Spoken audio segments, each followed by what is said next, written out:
Everybody, 1, 2, 3. Oh, good. My mama stuff works still. All right. Hi. Hi, oh legal one. Hi. Today, of course, we're having a wonderful treat to have our own attorney speak to us. And I want you all to thank our wonderful supplier of lunch today. That's Carson Howard. And Carson's going to share with you how his firm can assist your clients. If you ever get that phone call, my taxes are too high, then this is the name you're going to give, and you're going to look like a great, great, great superstar. So Carson, come on up. Thank you very much. Well, hi, everybody. As she said, my name's Carson. I work for Rain Bolton Company. This was all scheduled by my coworker, Nick, and I actually didn't even put this together. So we'll see where it gets us, and hopefully by the end of it, we'll have a little bit more information about property taxes and how you can help your clients with property taxes. So here we go. This is us, clearly. We're a full-service boutique property tax consulting firm. So all these fancy words basically mean that we are small, and because we're small, we get to focus more on the technology that we provide to our clients and do more full service, very hands-on. There are a lot of companies that do this. A lot of them try to do as much as they can in bulk. So we have a much smaller firm focused with just these 4 guys. We actually have an office aide. She's there maybe 6 months out of the year because we do most of the work around the office, just the 4 of us. So I don't know how many of you have protested property taxes in the past. Essentially, the Texas Property Tax Code states that on January 1st, valuation day is the day that each property's value is determined. So they're valuing each property as of January 1st at the beginning of each year. And you are taxed on that value every year. So that sets up your tax liability. So the higher it is, the higher you pay in taxes. The owner of the property is allowed to protest the value or contest the value. If you don't believe that the property is worth as much as they say it's worth, then you can protest the property value and go down yourself or hire a firm just like us. So a successful property tax protest will reduce your tax liability by reducing the value as of the January 1st valuation date. What's involved? A lot of paperwork, really, is what's involved. On May 15th, I don't know how many of you protest your own property taxes. This date just changed. It has been May 31st for the past I don't know how many years. This is the first year that it is May 15th. So those of you that do protest or are going to be sending anything to another company, just be aware that it is 16 days earlier this year. I'm expecting a lot of people to forget, and a lot of people are going to miss out on property tax protests. So remember, May 15th is the deadline. Must be filed by then. We analyze and compare based on sales, which y'all all know. We pull comps for people, and we have a database that we can find every comparable based on square footage and based on condition of the home that we can compare by square foot. So we pull all our own comps. We establish a target value based on the sales comparisons, and then we do our best to obtain the lowest possible taxable value for that property. This is an example of some of the evidence that we do bring in. Like I said, we have our own software that we developed that pulls comps from your neighborhood. And what we do, we find as many comparable comps as we can based on square footage and condition, as well as the grade of the type of home that was basically the customization of the home at the time that it was built. And then we can compare them, break them down per square foot, and adjust for different ages and various things of that nature. And then we also plot it on a map that shows you where each of these comps is in relation to the subject property. So we can have it shown basically specifically in your neighborhood which one it is that we're comparing it to, and how far away it is. So how does our service help with y'all as realtors? I'm assuming most of y'all are residential. Yeah. A few commercials out there. 1, 2. I can't help you. I'm sorry. So by doing this, we have found that a lot of realtors are able to ask us for any property tax questions that they have. As most of you know, that whenever you do sell the house, they negotiate who pays how much property tax at the time of closing. And so with more information, I'm sure that you can help. It'll just be able to give you a much more rounded out information about the process. As well, I'm sure most of y'all have heard this question, if y'all do know much about property tax protesting, but does property tax protesting reduce the resale value of the home? How many of you have had people look up the house on the appraisal district website and say, well, they only have it at this much, why would I pay the amount that they're asking for? I see a lot of people saying yes, that happens all the time. The real truth of it is that the lower the tax liability, the better for the property owner. So in that event, the more we can keep it down, the more likely they're going to pay less in taxes, which actually increases the value of the property for resale value. The questions we have a lot is, are they successful? We have a success rate of about 75% according to this, but I run the numbers myself. It's probably closer to 80%. We're just being modest. And what will I pay the agent if we're not successful? We are mostly based on a contingency based fee, meaning if we get a reduction based on the tax savings that you have, we charge 45% of the tax savings. So if there is no reduction in the value, the taxable value of the home, then no, there is no fee. If I feel that my value is correct, should I protest? This is a question I get all the time. Talk to people and they say, well, I feel like that's what my house is worth. Why would I protest it? You can save money. It's not about what I think your house is worth. It's about what I think your house is worth on paper for taxes and taxes only. So it doesn't matter if you think if it's fair. We can protest it, see if we can't save you money. You pay less. And like I said, it doesn't hurt the resale value of the home, which most of you know, so I don't know why you wouldn't do it. And why should I hire a professional property tax consultant? To be completely honest with you, when you schedule, you have to make sure you file it on time. There's an informal meeting. There's a formal meeting. If you don't go to all of those, if you don't go to the formal, and you don't get the value you want, then there's arbitration. And most of the time, you sit and you wait for an hour at a time just to do one of the meetings. So if you value your time, which I do, it would make sense to hire someone that can go down there and do it for you. As well, we have an extensive knowledge of the tax code and the way each appraisal district works and the processes they go through. So just like anything else, why you would hire an attorney, you would hire a property tax consultant for this type of work. This is our contact information.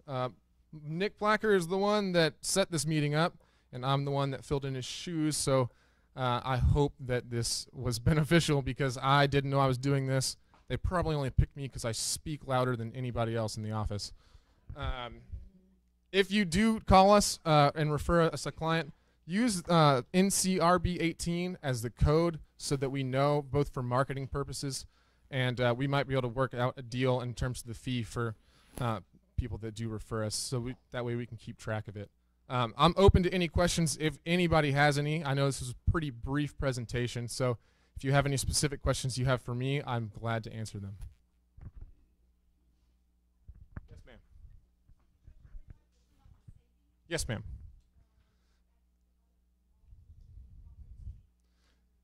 It's the overall initial value of all properties subtracted by the final value of all properties, multiplied by the tax rate where each of those properties is, multiplied by the 45%. We do commercial as well, but that's not my expertise. Yes, ma'am. Just one? All right. Yes, ma'am. Thank you all very much.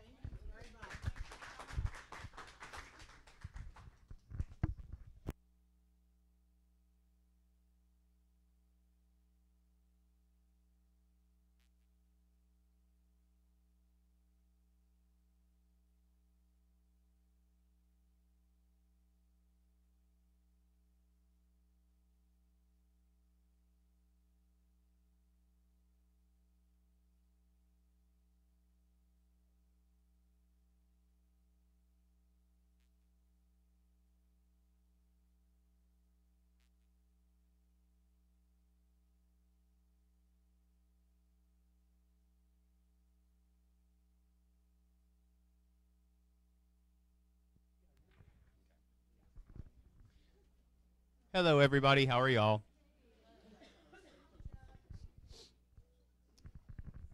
All right. We're going to get the PowerPoint pulled up here in a second. Let's check Facebook, man. Yeah. All my baby pictures that are, I guess, not like naked running through the house like a goblin are on Facebook. A couple of hundred, maybe 1,000 pages of printing. So if you want to do that, the easiest way to do it is if you just Google TREC 1 to 4. The TREC website will pull up. Just click on it and open that link.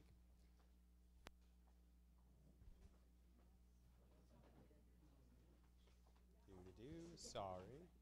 Good. I'll give everybody a minute to do that.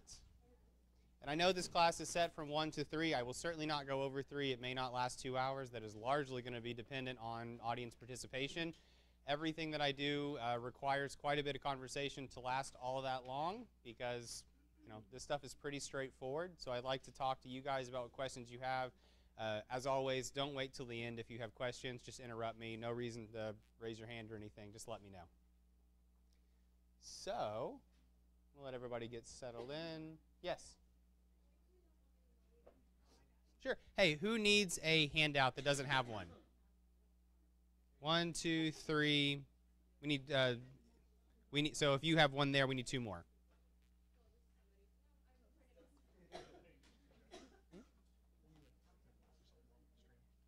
Okay. Yeah, sounds good. All right, we're going to hold off for about 10 minutes while we get it up. We just want to make sure we get this part fixed. So, settled. I'm actually starting on time.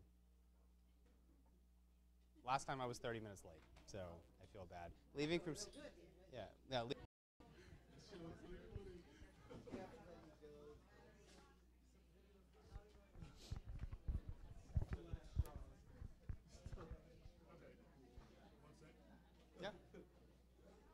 We are getting closer.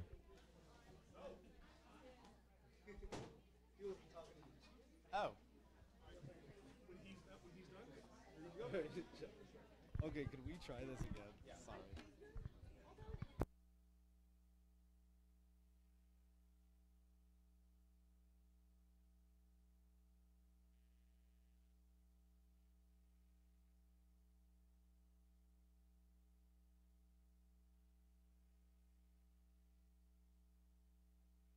Do I only need it for this? For the guys on...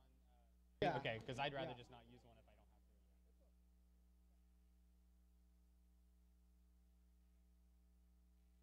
have to. Okay. All right, and then there you go. They're going to get... They can just turn their volume down then, because I'm just going to yell for these guys. Problem. Yeah.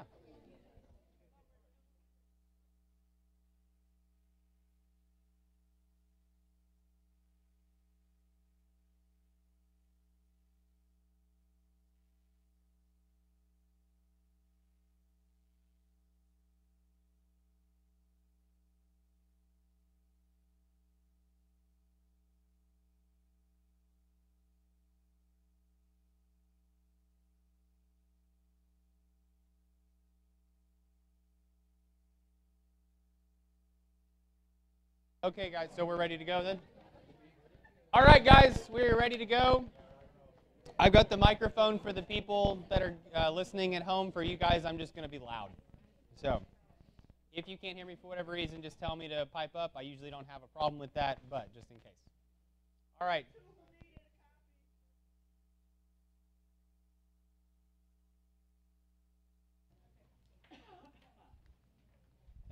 there something I need to do to get this to work? Oh, there we go. All right, operator error on my part. All right, so like we were saying earlier, guys, I know that everything that I present, sometimes it's not the most exciting. However, it's usually incredibly helpful. One thing that I found, if you're like anybody else, myself included, when I sold real estate, is that there's a really good chance you've never actually read the entire contract. So, you know, we're a support group. We help each other out, but that's why we're going through it. So if you have questions, please don't hesitate to ask. Don't wait for the end. If you're like me, you'll forget 90% of your good questions by the time we get to the end of the presentation. Most of the time, I'm just going to be wandering around, so don't raise your hand. Just holler at me, and we'll take care of it. And here we go. So paragraph 1, parties to the contract. Probably the number one reason that I get issues in compliance that weren't asked beforehand. So Memorial, you guys stand out above everybody else by a lot in the sense that if you have a hypothetical or a potential question, I tend to talk to you before we have a problem. This is one of the areas where that's not necessarily true, but this PowerPoint was take care of a lot of those issues. So who can buy property? An individual, entities, trusts, married couples, partners, friends, powers of attorney. Any person or group of people have the ability to buy property together. There is no requirement. Now, there may be benefits for some people buying it together in certain ways versus others, but that doesn't mean you can't still buy it. What support do you need? If you're buying through an entity, you should ask for a copy of the operating agreement for the entity up front so that you can provide it to title. That way you know that person has the ability to buy that property on behalf of that entity. What will happen, a lot of people will go on LegalZoom, or they'll get their CPA, or they'll get somebody else to create an entity for them. Make me an LLC, make me an S-Corp, whatever it may be. Well, that's great. You have a legal entity on file with the Secretary of State, but what you don't have is an operating agreement that actually allows you to do things. So you have a legal entity. It may or may not have a tax number, depending on what that person did for you. But without the actual operating agreement, no one actually has any authority to do anything for that entity. That's why you want to make sure you have that up front. You want to get it to title as soon as possible. That way title knows who they're working with, and you can clear any underwriting issues up front instead of later on. Yes?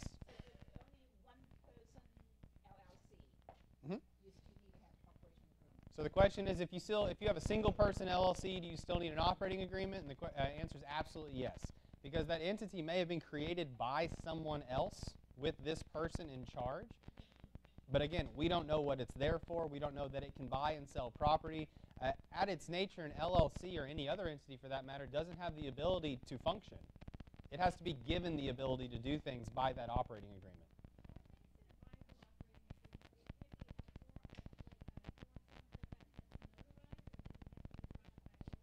No, so anything, almost nothing has to be drawn by a lawyer.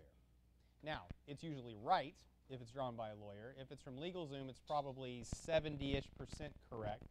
They take more of a shotgun approach. They don't want a different document for every state. So websites like that are like the Office Depot Legal Department, like the little things you go buy. Those are just kind of, this will apply the most places to fill in. An operating agreement doesn't have to be notarized. It simply has to be an agreement between the people that are part of that company. So as a rule, if on the Secretary of State it says these are the people that are owners or managers, those people all need to sign it, unless the operating agreement says we're all signing it and now only this person signs from this point forward. You can make about anything work. People can agree to just about any situation or any solution, but we have to have that agreement up front or the title company is not going to let you move forward. Operating, oh, go ahead. So it would be members with maybe a manager. Sure. Certainly, you can have it completely member-run, completely manager-run, a mix of the two. My preferred go-to entity is normally an LLC that has the ability to file its taxes as an S-Corp. That's what most realtors have, because most real estate companies don't need shares or stock, but they do need the ability to file as an S-Corp once you get to a certain income level. But there's almost no reason whatsoever to ever file as an S-Corp as a realtor, because it's a tremendous waste of money and resources for the most part. Trust. Ask for the trust information, the trust formation or maintenance documents to ensure that the trust can own property, can buy property, or that the person acting as a representative has the authority to buy. So a trust, just like an entity, it is set up, it gets a tax number, it's its own self-contained unit. Trusts are going to be more stringent than an entity because trusts usually have a specific purpose in mind. It's either to protect you from taxes, protect from liability, to make sure that there's some, it's normally tax driven but not always. The thing to remember about trust in Texas for the most part, trusts are almost completely unnecessary in Texas. Very popular in different parts of the U.S., very important in different parts of the U.S. Because Texas is so friendly to property rights, trusts tend to be more expensive than they're worth, and you end up spending more setting up and maintaining the trust than you would save by having the trust. Now, you get to points where that's not necessarily true. If you get to the tax limit for inheritance tax, about $5.4 million, if you're up in that range, then you need to start doing some advanced tax planning because everything above that's going to be taxed at 40%. That's when trusts come into play. Anything south of that, usually not that big of a deal. Regardless, the title company is going to need to see the formation or the maintenance docs. And estates, just ask for a copy of the will. Or if you're shy about asking for the copy of the will, or your client doesn't want to give you a copy of the will, can you please send title a copy of the will? They need to make sure that you have the ability to do what you're saying you're going to do.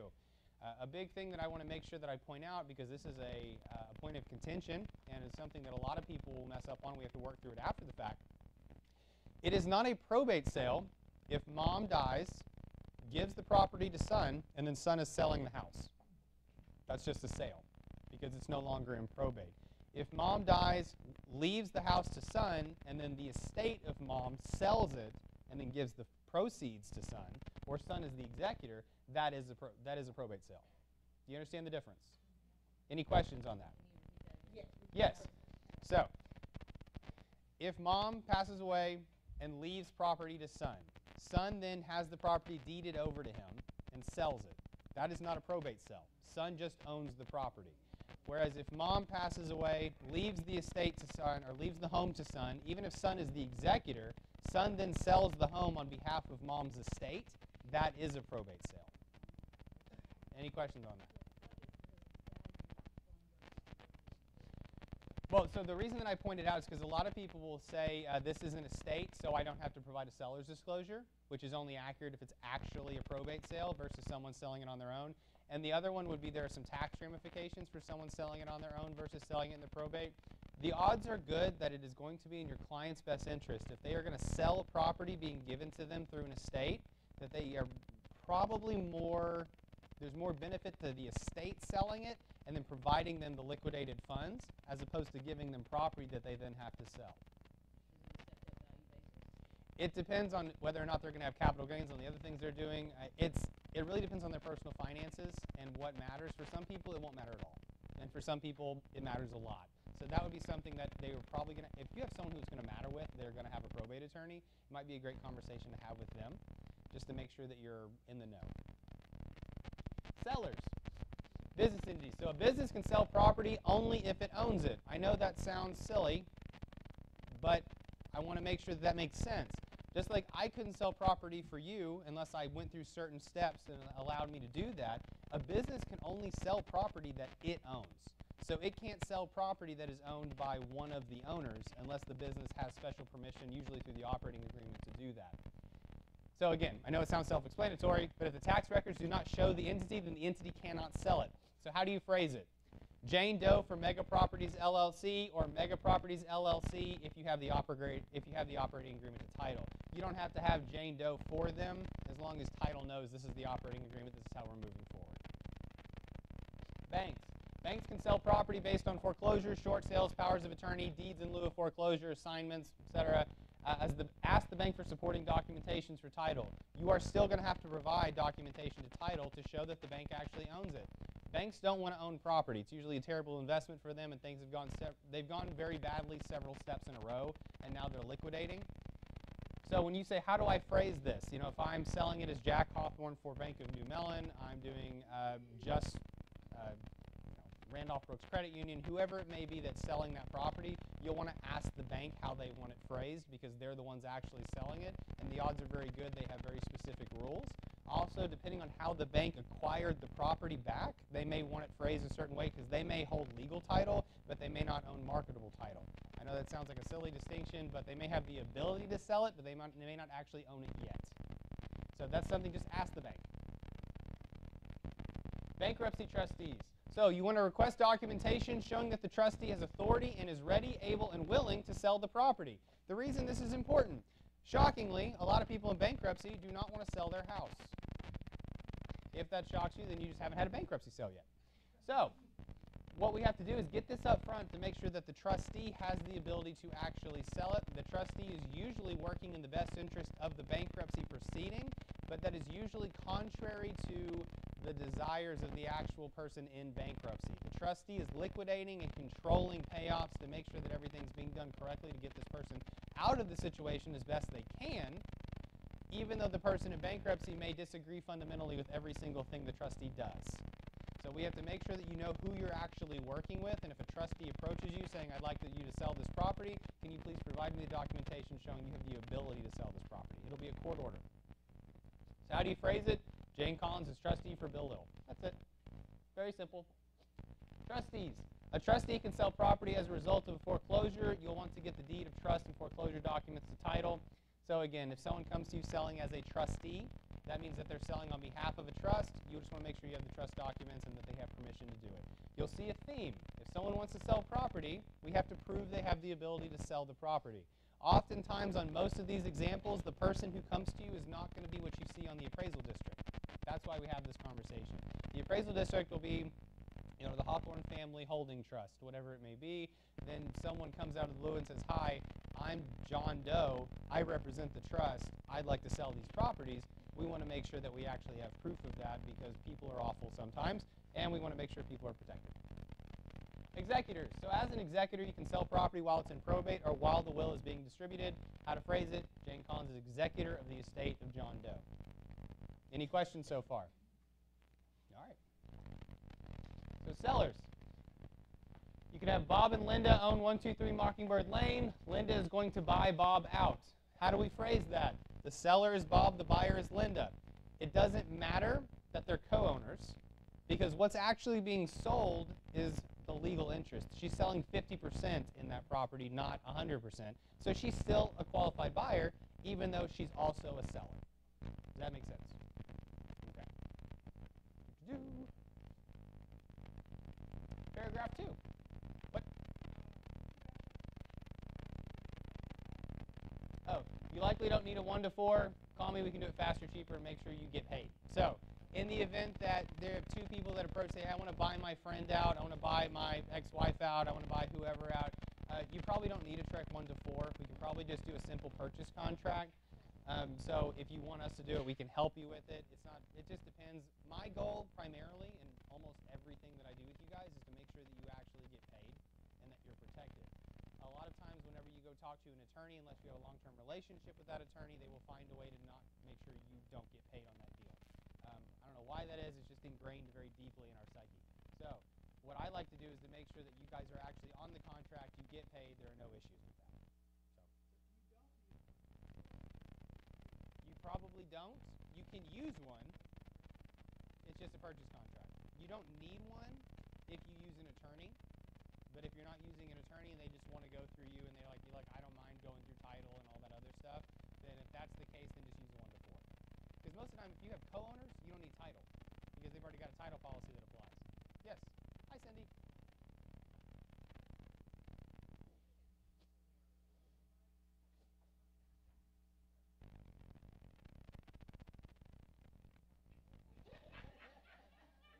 She said it. Sure. No.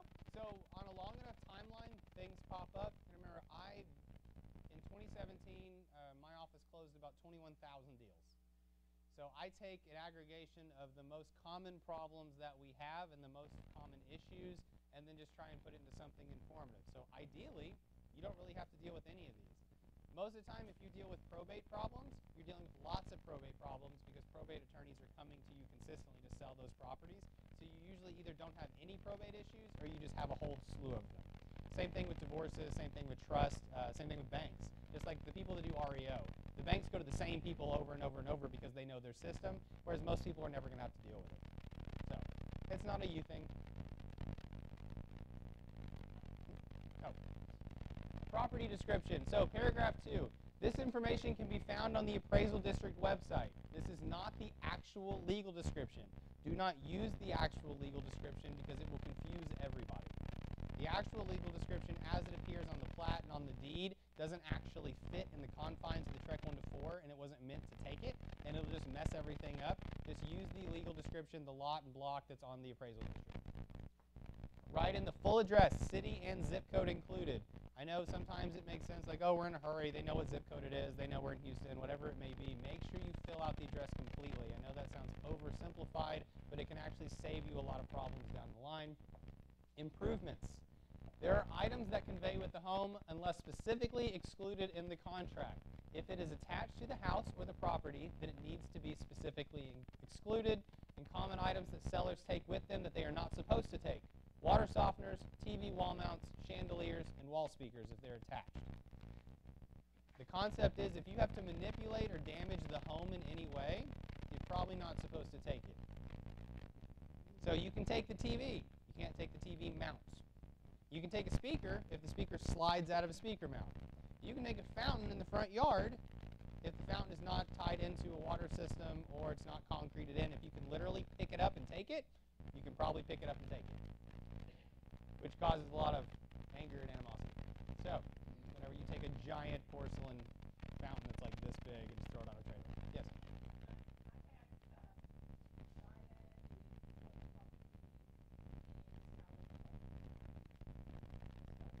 Okay.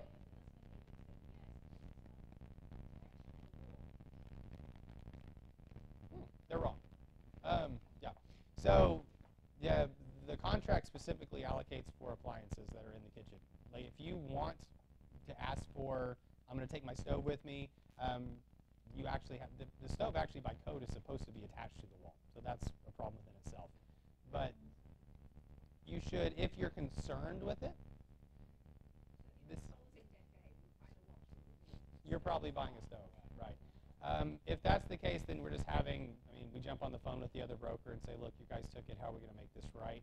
And then sometimes, unfortunately, that's when you get me or whoever else involved or Michael, and we jump in and say, hey, you guys are going to have to figure this out. You didn't advise your client correctly, because what that comes down to is it's not an issue on the buyer, it's an issue on the seller's agent. Because the listing agent didn't tell them, hey, you're going to have to leave your stove.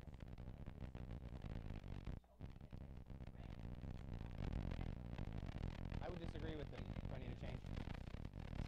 No, you're good. All right, sorry, guys. I got to change. Like it's attached with the gas line. It's actually attached.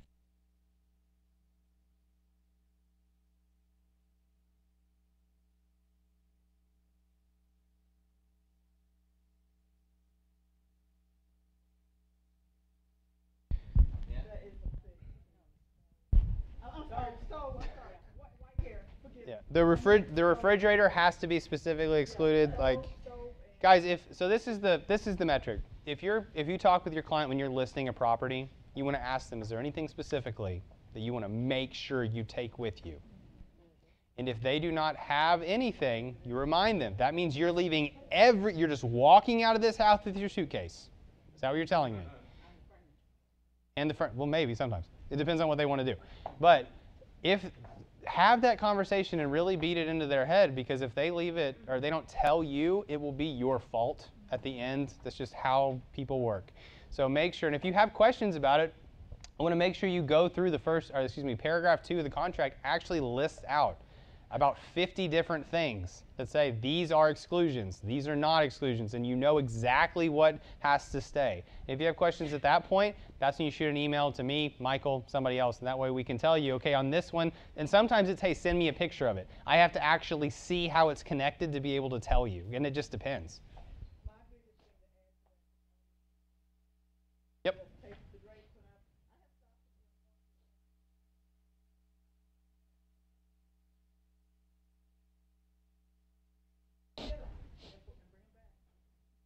I have a lot of fights about drapes.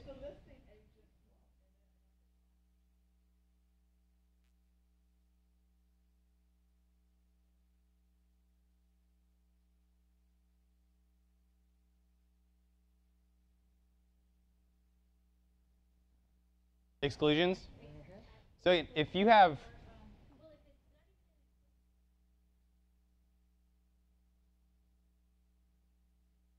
Mm-hmm.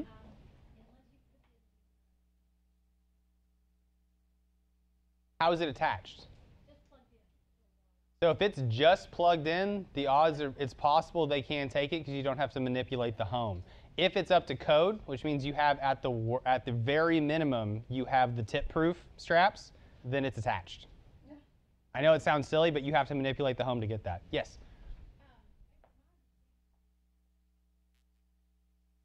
So this, we're getting into it. If you're doing FHA, VA, you're going to have different rules that apply than you will to conventional, and that's going to be more of an underwriting standard than the contract issue. My recommendation is, if in doubt, ask in advance. Just ask. It's a quick turnaround on that kind of stuff, and that's something that I've actually got admins trained to be able to go through and say, just, okay, what are we looking at? They'll pick me and we'll get it back to you. Yes?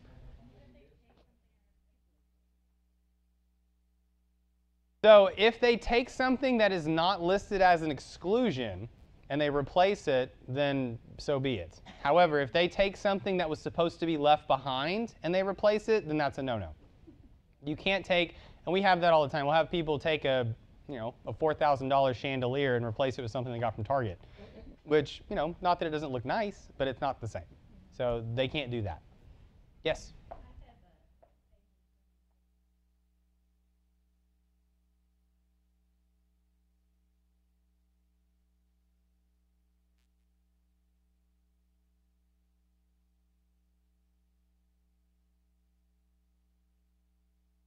So the first caveat is I don't know about Louisiana, but if we were to do it here, so if you were to have a listing, your seller is to plant, so they buried a pot. They buried a pot and they grew flowers in the pot, and then when they left, they took the flowers but left the pot there. They took the pot with them. If the pot's not cemented in, then they can probably take it. They're going to leave a big ugly hole. And you're probably going to have a fight, and they're probably going to be buying a 2x2 patch of grass or something. But odds are legally they have the right to take it. It's kind of a jerk move, but legally I think they're actually okay. So I can tell you, I've had people that, on a 1 to 4, there's no rules for it, that have taken their entire vegetable garden. Like they had a vegetable garden out back and a whole bunch of planters, and they just dug everything up and took it with them. Yeah, people are interesting. And all these things can be solved with conversations in advance. That is what, if nothing else, every single talk I give, every single presentation I give, every lecture in any way whatsoever, it comes down to setting expectations and open communication between everybody solves most problems. And honestly, if people communicated effectively, I wouldn't have a job. So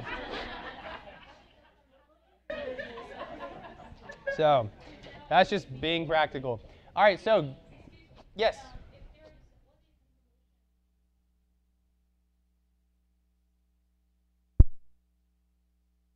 Mm-hmm.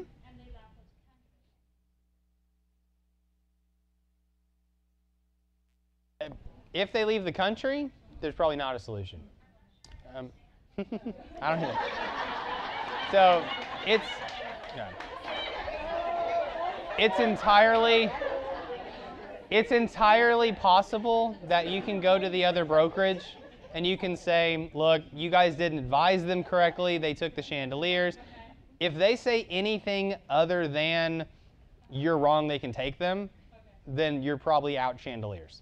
But if we can show that they advised them incorrectly, then we might be able to get the brokerage to kick something in. Sometimes I can yell loud enough to get something done, but it just kind of depends. But if they leave the country, you're pretty much out of luck. Now, if they didn't leave the country and they're still somewhere around, then usually a demand letter will resolve the problem if it's financially viable. Most of the time, whatever is taken, unless we're talking houses that have, $50,000 custom drapes, if they take the drapes, it usually doesn't make sense to go after them for them because you're going to spend more doing so than you would keeping it. Right. Fighting is expensive, and the only people that win are the attorneys. So a couple good rules to follow. Check to see if the water softener is owned or leased. So a lot of people have a lease on their water softener, which means that they do not have the ability to take it with them, or it means they want to take it with them because it's a lease. You can have these conversations up front and figure it out. The other thing, if they own the water softener, they also sometimes want to take them. Water softeners are specifically in the contract in that they stay. So people want to remove them all the time. The other thing to note is that if it's a lease, that means your buyer is also buying a X amount a month lease. And for some of these water softeners, I've seen some that are really, really expensive. So I've had buyers get into a home and all of a sudden they have an $1,800 a month water softener bill. Now, it's not going to be for but a year, but even still, someone bought a $30,000 system. Yeah, people take their water very seriously. So, yes?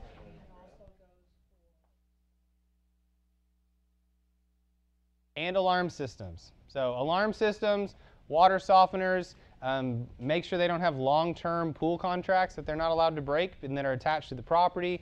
Anything that comes in that has some sort of reoccurring charge on it, you want to double check that that's either being left, it's being canceled, it's being transferred, because it's once they've bought it, they're kind of stuck with it. Check to see if there are audio system that is not hooked into the house, perhaps a huge system in a closet somewhere. So this is pretty common. We have a closet somewhere that's got 6 or 7 racks of things that I don't understand with a bunch of knobs, and they turn up really expensive sound systems, turn them down, hook them into all kinds of stuff. They are not attached to the house.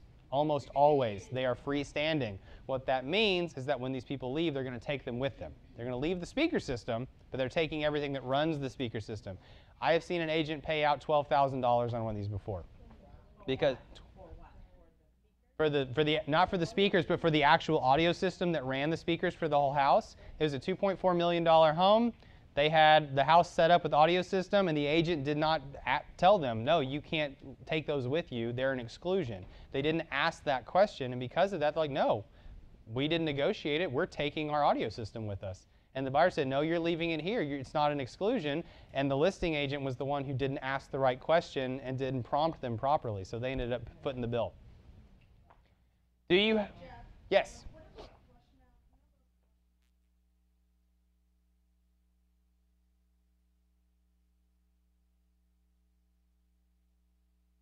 That's a manipulation. They're not going to be able to do it. Nah. And again, sometimes, and I'm giving you answers kind of on the fly, but a lot of these, I'll be honest, I've got to see pictures of it, because that's usually what it takes, is say, hey, snap me a photo just with your phone, send it over, and then we'll figure it out. Do you have to manipulate or damage the home to remove the item? If so, it's probably a fixture. As a rule, if you have to break something, it's not supposed to leave. Fountains are often not fixtures. You can tell that that one's popped up a couple of times. Is it important to your client? Make it an exclusion. Even sometimes, and this sounds stupid, and I accept that as I say it, even if it's listed as an exclusion in the contract already, I would list it again.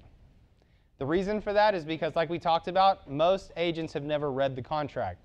They don't actually know what the listed exclusions are, and so they may not be advising their clients properly. It is not a bad idea to put this is an exclusion, even if it's redundant. Accessories.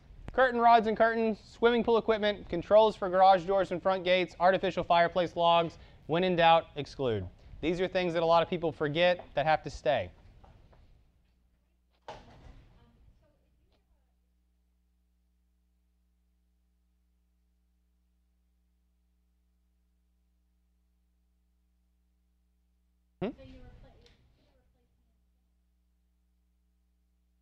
You don't have to reshoot the photographs, but you do want to make sure that you tell the buyers that it's been changed. I know. Like I said, if everyone got along and communicated, I wouldn't have a job. But that's one of those things. If something changes, let them know. No matter how silly it may be to you, it may be the biggest thing in the world to whoever that buyer is. The contract is a fallback when the parties do not agree on something better. So the reason we are here is we facilitate deals between people that are not going to be able to work things out. This is the reason that everyone kind of firmly believes that Zillow's never going to run realtors out of business, because people inherently disagree when they're valuing a home they want to buy and they want to sell, and there's a whole lot of parts to it. You need someone to act in the middle, to be a mediator. The contract is there to give everyone a baseline, but you can agree to just about anything as long as that's what the parties want to do. And that's okay to deviate. We just have to make sure that we know exactly what they want. If you do deviate, remember, you're not allowed to mark up the contract, but your client is. So we want to give them some guidance, but they have the ability to change it where necessary. Everything is negotiable, and if it is important to your client, exclude it. Even if it is covered, this saves you a fight and makes them feel like you listen to their concerns. That last part is probably one of the biggest parts on this. If someone says, look, I really want to make sure I get this, it's really important to me, I want to make sure I take it with me, even if it's not necessary, write it in the contract, because it lets them know that you're actually listening to their concerns, which is really the difference between getting a good sale and getting referrals down the line. Paragraph 3, consideration. Are we having fun yet? I know this is very exciting stuff. And I appreciate the participation. It makes it much, much better. This gets really dull if I just talk and read off the slides. Also, for the record, I am not just like off skew. This is how that PowerPoint is set up. It is a little bit to the side, and it bothers me, and I don't know how to fix it, so I'm sorry. Yeah, I'm pushing it that way a little bit. A little bit. Paragraph 3. So there are 3 sections. There's the cash portion, the sum of financing, and the sales price. Everybody would think this part would be the easiest because it's what we talk about the most. However, it is one of the parts that is most often messed up, and it's also the part that is not amended correctly most of the time when there's a change. So what constitutes cash portion? You have your down payment. You know that's going in cash. You have any hard money that's going down, because hard money is not coming from a lender. Hard money is given to you, and then you pay. So since there's no lender, hard money is cash. Private equity money is the same way. What you have to decide is, who is it that's actually writing a check to the title company? Who is it that's writing a check that's going to that escrow account? If it's me, it's cash, regardless of where it comes from. If it's Wells Fargo or Keller Mortgage or Quicken, whoever it is, then it's coming from a lender. And gifts are cash, unless that gift is being paid directly to the title company by somebody else. If they're paying you first, which is often what has to happen, because then you have to have a gift letter, and the title is going to make you send it through underwriting to make sure you know where it comes from. If it's you paying that money, it's cash, no matter where you got it. Third-party financing addendum. So the sum of financing is everything covered in the third-party financing addendum. It can be conventional, FHA, VA, USDA. A couple of different options you have, but if it's truly financing, you have to have a third-party financing addendum. Loan assumption deeds are covered. Most of you guys are never actually going to deal with this. I've literally only done it once in all of the transactions I've done with Keller Williams, bless you. It's simply whenever you take over a deed for somebody, there's a monetary value that's associated with it. Seller financing addendum. So seller financing is financing. You have a lender. It's kind of a weird setup for what it is, but you do have a lender. So if you have seller financing, you want to make sure the financing terms are properly put in. And then the sales price. I know I shouldn't have to put this up here, but I have to put it up here. It is the sum of A and B. Make sure they add up. That happens a lot. Now, this is usually an issue that pops up whenever we're amending. We're going to amend the purchase price. So we're amending the purchase price from $200 to $190, but then you don't change the sum of financing, or you don't change the cash down. So you've got what your original down payment was, what your original financing was, and then a number that is the new purchase price that doesn't add up to the other numbers. So you want to make sure you change that. If you're changing it, you also need to amend your third-party financing addendum, because that's where those numbers come from. What are some common mistakes or areas of improvement? Is it cash or financing? So we want to make sure. I know I harp on this a little bit because it's the most common issue that I talk about. If it's cash, it's cash. If you're paying it, it's cash. If someone else is paying it, it's financing. If you change loan types, you have to amend the third-party financing addendum. You do not have a unilateral ability as a buyer to say, you know what, I'm going FHA. I changed my mind, I'm going conventional. Or I'm changing to cash.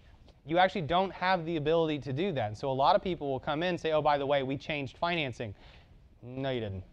You're buying this place conventional. Because what will happen if you start conventional and then you switch to FHA, you now have a couple of outs from the contract you didn't have originally. You have a few ways you can kill that deal that you weren't available to you in the beginning contract. So you make sure you actually get an amendment and that you actually have that conversation. It cannot be unilaterally done. Any questions? Both parties have to. It's just like any other amendment. You are changing a material term of the contract, which is where the money comes from.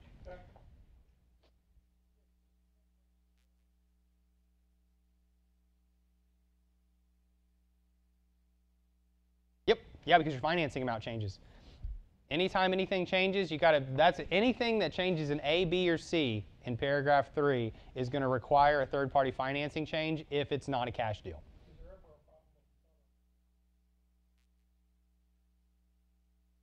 But not for putting more or less down. Now, there are a lot of issues I see when people want to change, because if something you originally go under contract for conventional, and they go, oh, you know what, I just realized I can use my VA loan for this. I want to switch VA. Well, no, because this house isn't going to appraise as a VA loan. So there are some problems that pop up. But most people don't have an issue with putting more cash down. Yes? So,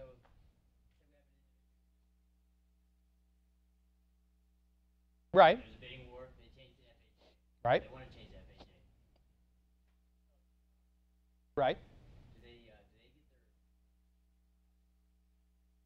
Earnest money? their money too? Yeah. If they terminate within the option period.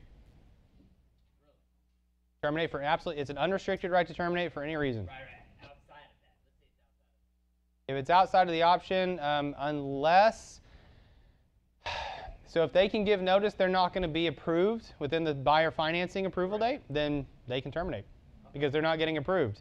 Now, they shouldn't have had a pre-approval letter in the beginning, but they did, and that's something I can't fix because it's already done. Right. So if they kind of did some shenanigans to win the deal, and then they can't get financing under those terms, then yeah, they can bail out under the financing period. Yep. It's not a great thing to do to people, but it's possible. Once they've exceeded the financing period. Then they're out unless you've got, they can still terminate under the HOA addendum or any of the other, little things to get out here and there. Correct. So that's the next one I'm going to do for you guys is like the 36 ways to kill a deal. So we'll go through that. Yeah, it's great. So it is, and this is what we talked about. It's not enough to just amend C, the sales price. You have to change A and B to be amended as well. Any questions on consideration before we move on? Yes.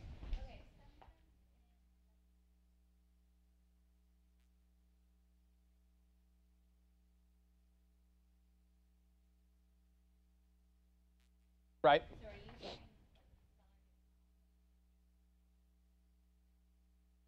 It's up to what your seller wants. So as long as you explain to them, actually let me repeat for people at home. So sometimes you'll get a contract and in special revisions you'll have language that is something like buyer has the ability to change lenders as long as it doesn't affect the closing date. So what happens is if you accept that, then yeah, they just get to change. So if you have a conventional deal and all of a sudden they want to get out of a conventional deal because the house isn't, it appraised low, but their lender's not going to let them out for whatever reason, if they switch over to an FHA deal, they can just kill the deal immediately because it no longer meets property approval. So there are some shenanigans that can be pulled. I don't like any language that gives somebody the unilateral ability to do anything in a bilateral contract. This contract is between a buyer and a seller. And so if one of them now has the ability to work on their own, the other party loses a lot of power. So even if your seller would readily agree to it, I like to give them that option. But if they don't care, then it doesn't matter. It's certainly not going to get caught up in compliance. So you're going to be okay. It's up to them. Everything is up to them. And that's really it. They are entitled to make bad decisions. We just have to make sure they make informed bad decisions. So paragraph 4, license holder disclosure. What does it say? So I know it's not exciting. I'm going to read it, because most folks don't actually read this section. And I'm sure all of you guys have, but at other brokerages. We're going to show how to walk them through. So Texas law requires a real estate license holder who is a party to a transaction or acting on behalf of a spouse, parent, child, business entity in which the license holder owns more than 10%, or a trust for which the license holder acts as a trustee, or of which the license holder or the license holder's spouse, parent, or child is a beneficiary, to notify the other party in writing before entering into a contract of the sale. The longest run-on sentence ever. Disclose if applicable. So, if you have a license and you think, you know what, I wonder if I should disclose that, you should.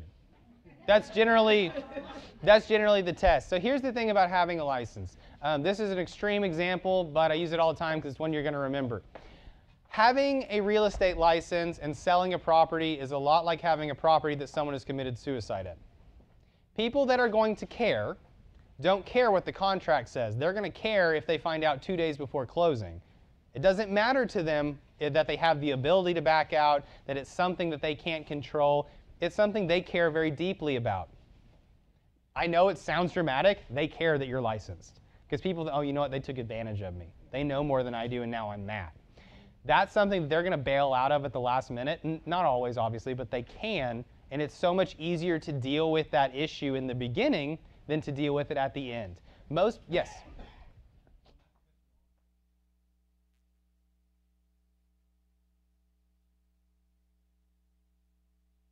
Mm-hmm. Sure.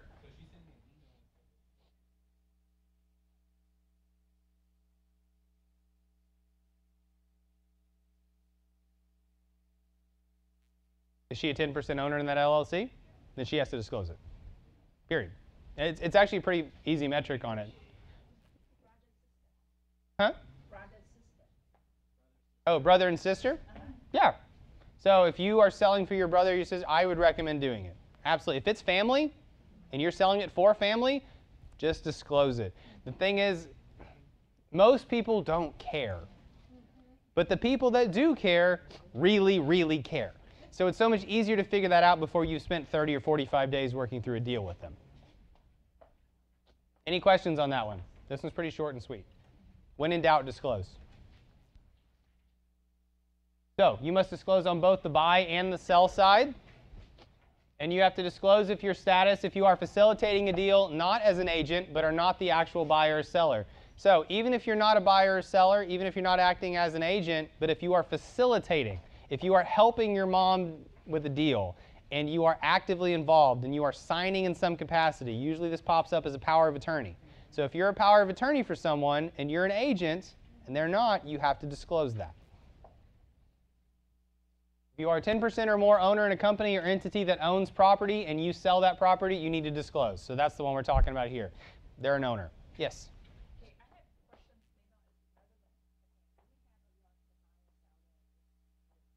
Mm-hmm.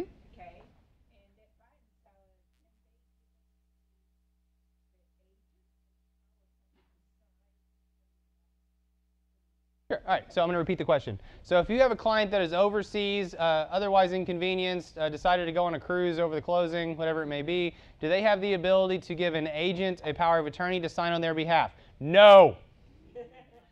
Ever. So legally, yes. I will fire you. Like, I do not have that power. I will find out how to get it.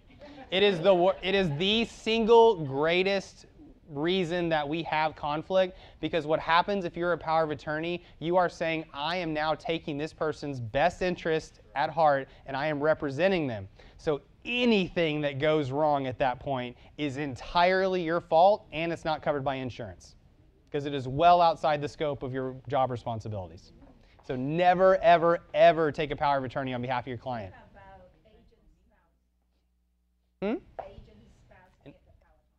The agent's spouse is, I'm kind of splitting hairs here. So no, I'm going to get that. That can't happen. So you have a client overseas. They say, well, all right, I want you to do a power of attorney. I'm sorry, my attorney's really mean. He said I can't do a power of attorney. Get your spouse to do it. Please don't do that. Like, it's essentially the same thing. It's honestly, it's even worse because then it looks like you're trying to. It just doesn't look good, and they definitely don't have insurance. So that's really, don't do anything you don't have insurance for because it's expensive to mess up normally. There are plenty of attorneys. If they don't have any friends, they don't have any, their pastor, someone that can go sign for them, we can find someone.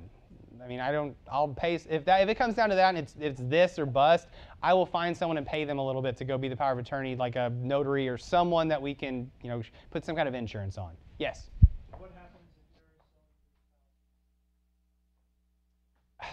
Reasonably, you're technically in breach because you didn't disclose something. Honestly, you have to prove harm. Anytime you're actually sued for anything, say, okay, you lied and didn't disclose because you're selling property and you didn't disclose that you're an agent. Fine, you're right. You got me. How were you harmed? And then at that point, it's up to them to prove how they were actually harmed. I'll be the first to admit this is more of a TREC TAR complaint than it is a lawsuit. This is the kind of thing that'll ding your license, but it's not the thing that'll cost you a bunch of money.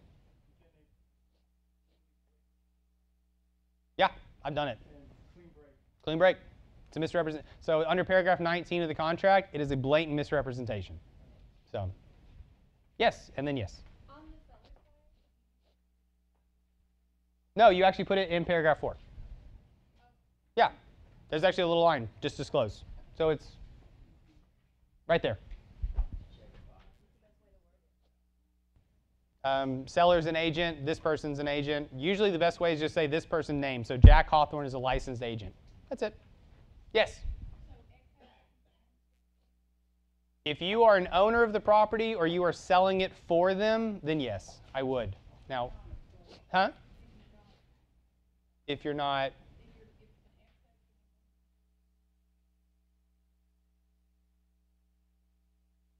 I would. I would say listing agent is a licensed agent, has a past relationship with the seller, something along those lines.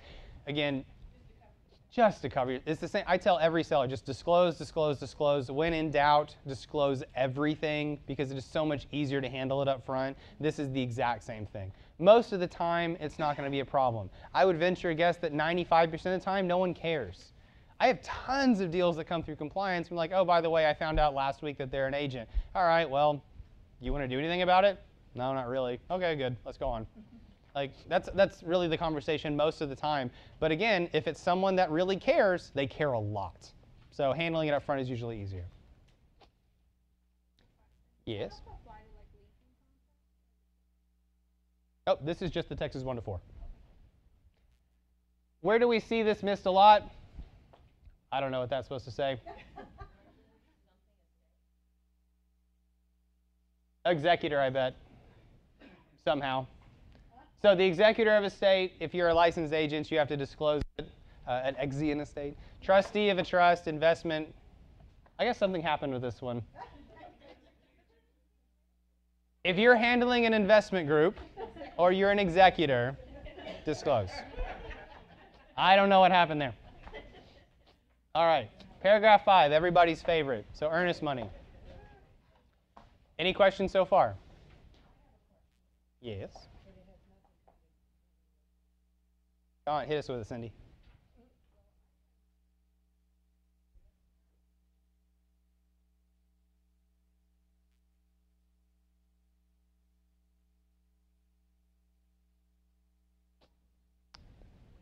All right. Sure. So the question is, Cindy is a naturally suspicious person, and she feels that whenever she's being told sometimes by a listing agent that there are multiple offers on property, how can I make them prove that? You really can't. There's really nothing you can do. You can ask them, and the way the universe works, a house can sit on the market for 350 days, and then you put in an offer, all of a sudden, we got 4 other offers today. Something must have happened. I know. And it actually does happen a lot. The universe pulls people together for whatever reason. What you focus on expands. That listing agent must have woke up really thinking about getting offers that day. So no, there really is nothing that we can do. You can call a broker and say, look, I find this highly suspicious, and then they may work with you. They probably won't, but it's up to you on how you want to go with that. Earnest money. So, because, again, start where it's simplest. Let's start with the actual language of the contract. Upon execution of this contract by all parties, the buyer shall deposit X amount as earnest money with blank, an escrow agent at blank. Buyer shall deposit additional earnest money of blank with escrow agent within however many days after the effective date of the contract. If buyer fails to deposit the earnest money is required, the buyer will be in default. So let's go through and make sure that we're filling out these blanks correctly. And I actually think that probably 99% of us are. I don't see a lot of problems with this, but when I see it and it's wrong, it's really, really wrong. So earnest money. How much earnest money is being deposited? Everybody's got that one right. This is how much you're putting out. You can do 1%. You can do whatever number you want. Depending on what your client wants to do, this can range anywhere from $100 to, if you're doing someone with assignments, which please I wouldn't, you got $100 to $500, and then up to 1%, 3%, 10% depending on the price point. As earnest money with blank as the escrow agent. So the escrow agent is actually the title company. It is not the person. Your escrow agent is whatever the title company is. So Capital Title, Frontier Title, Key Title, whoever that is. At that address. So you're putting the actual address in of that person. Now, what a lot of people do, and I'm perfectly fine with this, is to put Jack Hawthorne at Key Title. That is perfectly acceptable as long as you have the actual title company. Just putting Jack Hawthorne is not enough. Because what happens sometimes is Jack Hawthorne will leave and go someplace else because the only industry more incestuous than real estate is title. They jump around, they go back and forth with each other all the time, and everyone's always moving, so you lose your escrow agent a lot.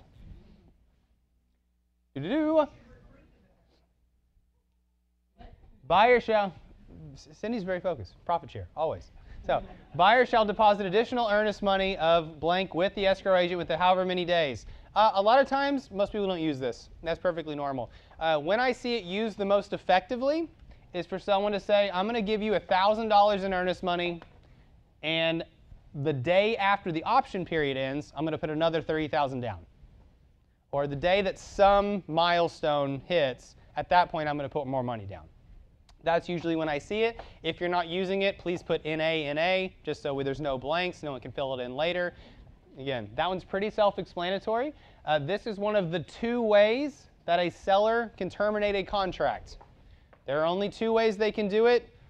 One is if the buyer doesn't deposit the earnest money within 3 business days after the execution, the seller has the ability to terminate the contract. It puts them in violation. They can go to paragraph 15. They're in breach. They terminate. You can do that by an email. What and who is an escrow agent? The title company, closer, attorney, or bank. Ask. Some closers are not actual escrow agents and some are. Title companies will be able to let you know who you should put down as the escrow agent. Really, it is determined by who is actually on the trust account. Yes?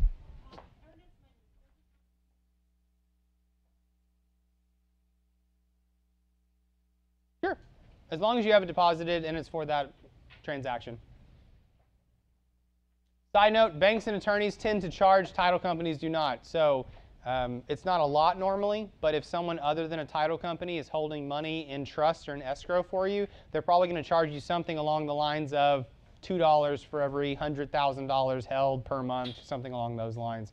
At any given time, like my firm's trust account has somewhere between $10 to $20 million sitting in it because we have foreign buyers that come in to buy in Houston and San Antonio and everywhere else. And in order to make sure the money sits for at least 90 days and they can write a check like anybody else, we have to let it sit for a while, and they don't want to pay somebody a whole bunch of money. So we let our clients let their money sit. Sometimes we'll do a little bit here and there, but it makes sense as long as they have their SWIFT codes for wiring and all that stuff. And this is also a huge issue where fraud comes in. So a lot of places, every single time that I have, really for every legitimate person we have, I probably have 5 that are not. So I open new bank accounts every single time I have trust accounts for individual buyers from overseas. And then without fail, 2 or 3 weeks later, I have the First Bank of Denmark or Norway or someone calling me saying, someone's trying to open an account with all of your information. Like, all right, thanks, Mark. I'll talk to you next month. So it's just something that happens. When and why wouldn't it be deposited? Whoops. Additional earnest money, when and why would it be deposited? So we talked about that. Sometimes you do it after a mile marker, most notably after the option fee. If that's not an industry standard, you're going to have a hard time getting that through, but it's not a bad practice point to do. Some places it's popular, some places it's not. As you guys know, if there's something that's not industry standard, it's kind of hard to push it through sometimes. How to calculate days for additional earnest money. For TREC forms, all timelines start the day after the effective date of the contract. So for all TREC timelines, it's always the day after the effective date. And in case someone argues with you about this, it is literally in the paragraph. How long do you have to deposit earnest money? Oh, excuse me, 2 business days according to TREC. That actually recently changed. That's 3 business days now. I apologize for that, guys. 3. 3 business days. Additional earnest money during the contract, use as an amendment or use an amendment. You do not need to reference paragraph 5 of the contract. So if at some point during the deal, for instance, if someone fails to do something, they go, look, we're not going to be able to close on time. What do we do? All right, well, if you put down another $5,000 in earnest money, we'll give you 2 more weeks to try and close. You just need an amendment for that. You don't actually have to reference paragraph 5. It's just new earnest money going in. Yes?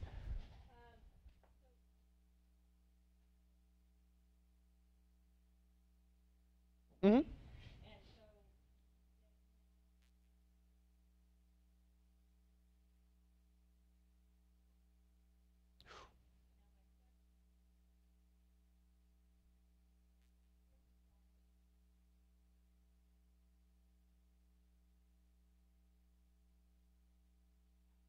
Right.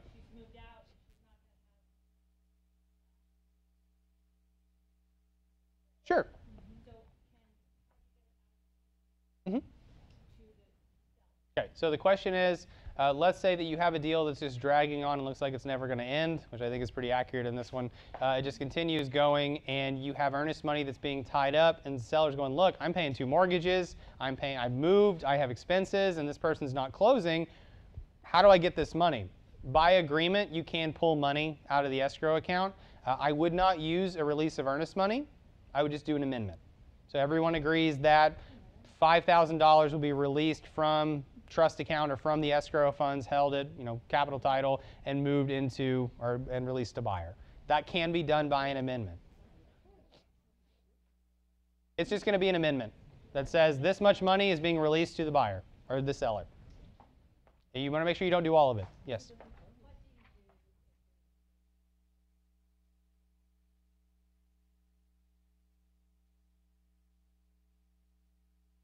Yep.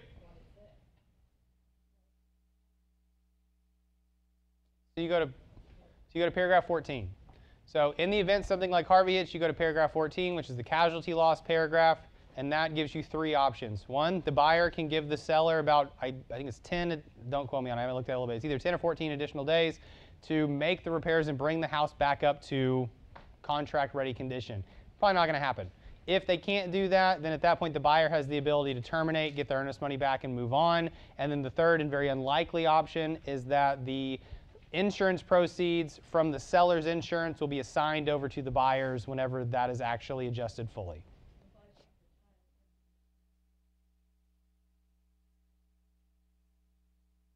So like title company's underwater, but you still have a valid contract, house is fine. We just need to amend and move it to a different title company.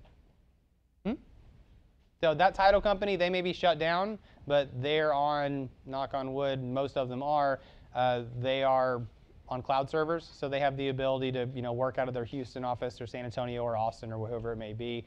One of the reasons I like larger title companies sometimes instead of small ones is whenever there are problems, I can call the Dallas office and go get something done. And that's just personal preference. Yes? I know this is probably not relevant. So if the buyer decides not to close, so is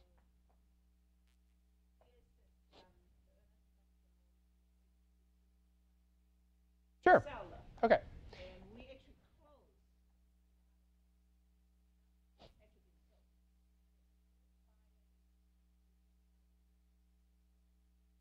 All right, I'm going to repeat the question. I want to make sure I get it right.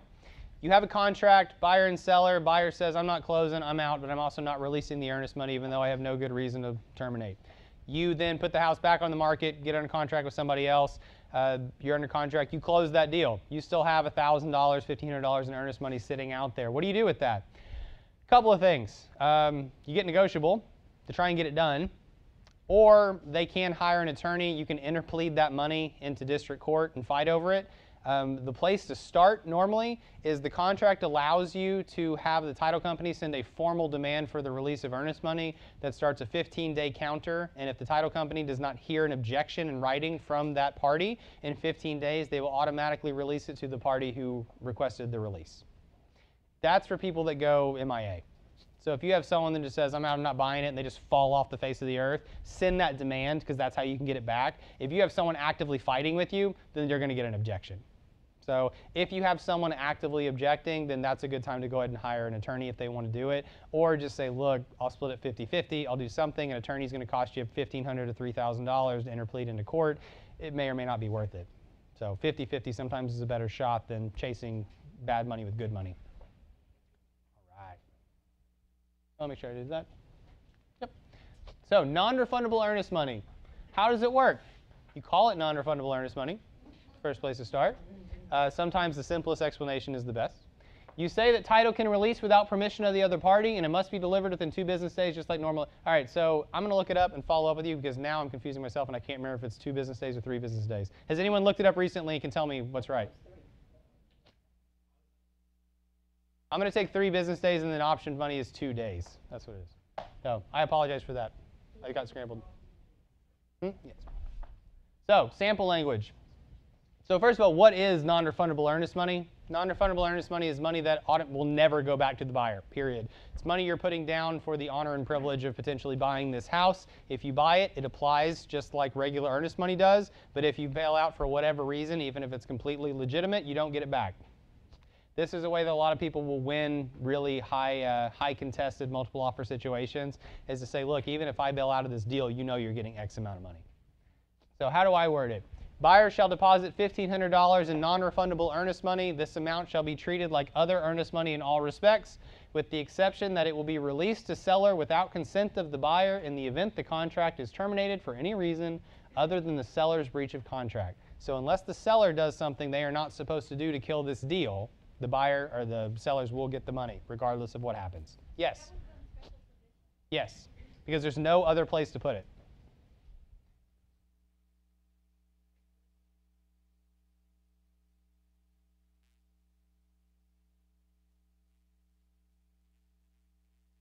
Yes, so the question is, if you have regular earnest money, can you then add non-refundable earnest money? The answer is yes. So you would just keep it separate in whatever way they do that, even if it's just on a spreadsheet or an accounting. You're going to have the same amount of money. You can also have money convert to non-refundable earnest money after option if you want to. As long as you specifically say what will happen to it, the title company will honor that. You just have to make sure that you really lay out the language correctly. And yes, it will go in special provisions. The whole point of special provisions, by its own definition, its intro is, if there's not a promulgated form or a paragraph somewhere that accounts for this specific thing you're trying to do, you can write it in special provisions. So this is one of those things.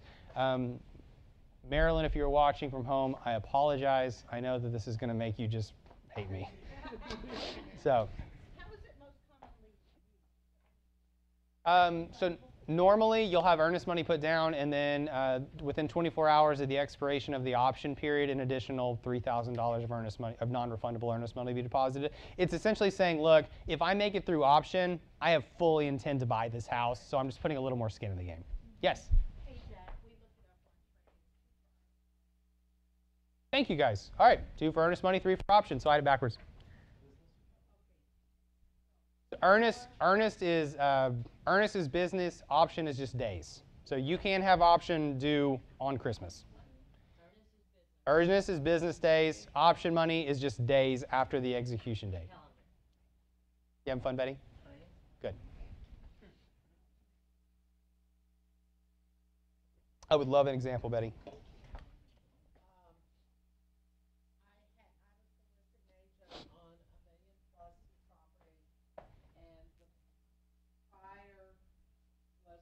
Insistent that the seller move out prior to closing.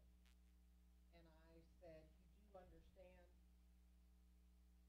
buyer agent, this seller is going to be incurring expenses and is going to enter into a lease. So once he enters into a lease, so what we did, we negotiated that once it was appraised, the seller would put up $30,000.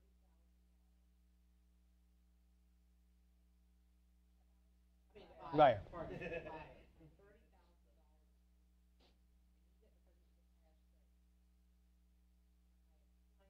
your buyer gets hit by an they've already incurred this expense. Yep. Any questions?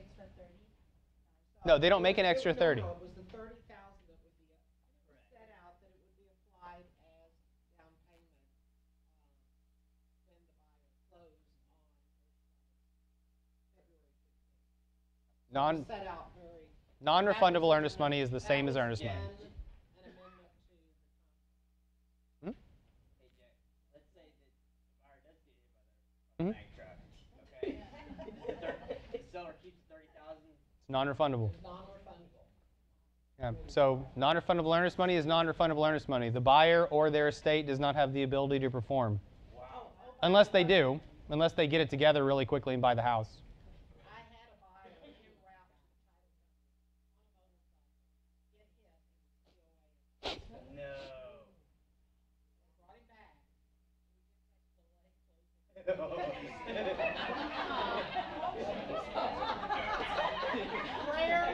Prayers go on. Give me one second.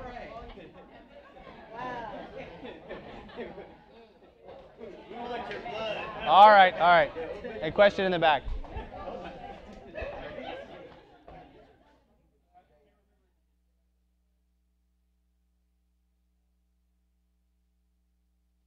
Yep.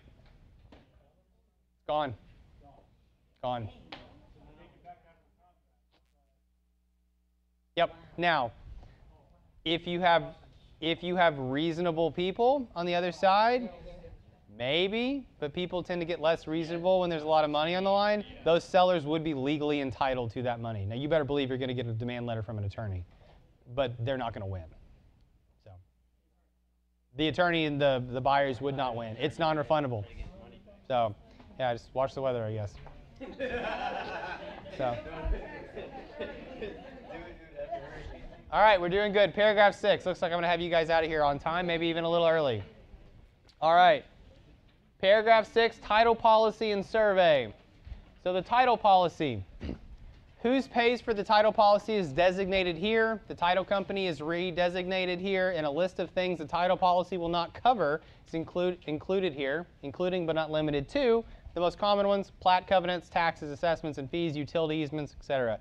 So these are the things that are not covered. You guys all see that list of things in paragraph 6, the 1 through 8. Those are things that are not covered, not things that are covered. Again, most of us breeze through them. I'll admit that when I was in production, I did, and that's just kind of why I'm hitting on it now. So these are things that are common. So a lot of people will say, well, I saw that there's a water utility easement right through the middle of my backyard.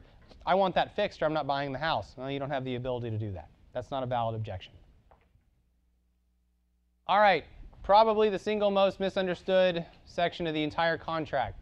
Section 6A8.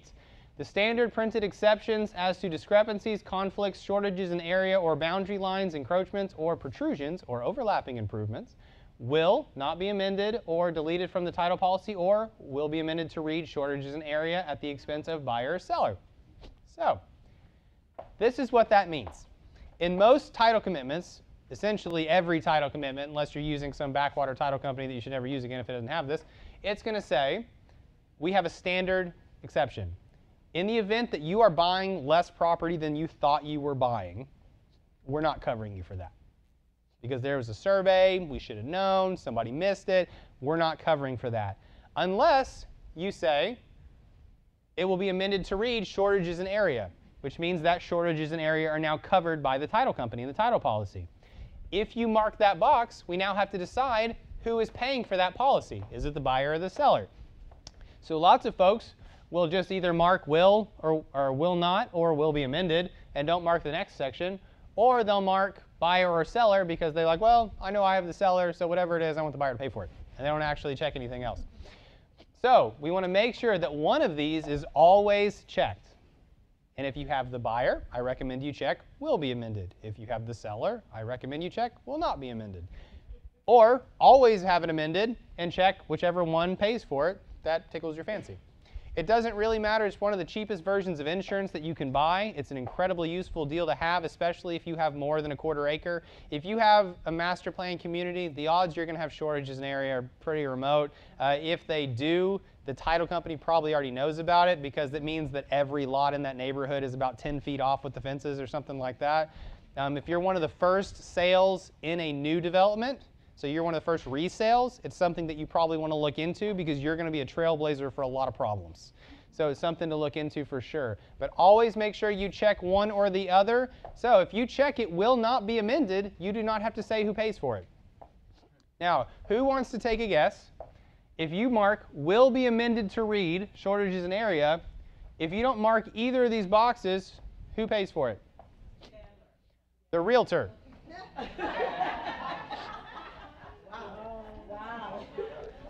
Now that can be your closing gift. Does that make sense? Yes. Okay. When in doubt, if we leave a blank and it hurts somebody, it is our fault because we are professionals and it is our purpose to lead them through it. Yes? A couple $100 normally. It depends on, just like title insurance, it's going to scale with however much the property is. But depending on what it is, usually a couple $100. And I've seen this literally come in for $600,000, $700,000 worth of coverage on massive discrepancies. We had actually in Houston, we had a piece of property that an apartment complex was built about 200 yards long, about the width of this section over someone's property. You can't do a lot about that because it's an apartment complex. And so it just ran the whole way down, and so they had to then buy that much property and pay for all the legal fees to shift it over and then accommodate them with new access and a lot of other stuff. So it can get really expensive, and I think that policy cost them about $800 to make that amendment So it's usually worth it. Again, master plan community, if you're not one of the first resales, probably don't need it. But if you're in anything over a quarter-acre lot, I just recommend getting it just to solve problems. Yes?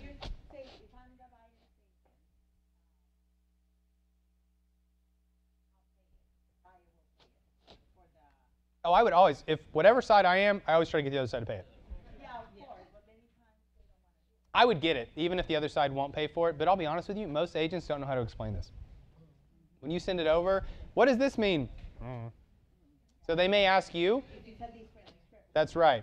So you may want to just let them know, look, this just covered in case there's a legal issue, so they don't come back on me, they don't come back on you as the other agent. I want to make sure that they are covered by title insurance. Does that sound like something that would be important to your client? Yes, great. That's why I put it in there. Boop. Title commitment. Must be delivered to the buyer no later than 3 days prior to closing. If it is not, the buyer can terminate and receive their earnest money back. Most people don't know that. It is a sneaky little out if you ever need it. Any questions?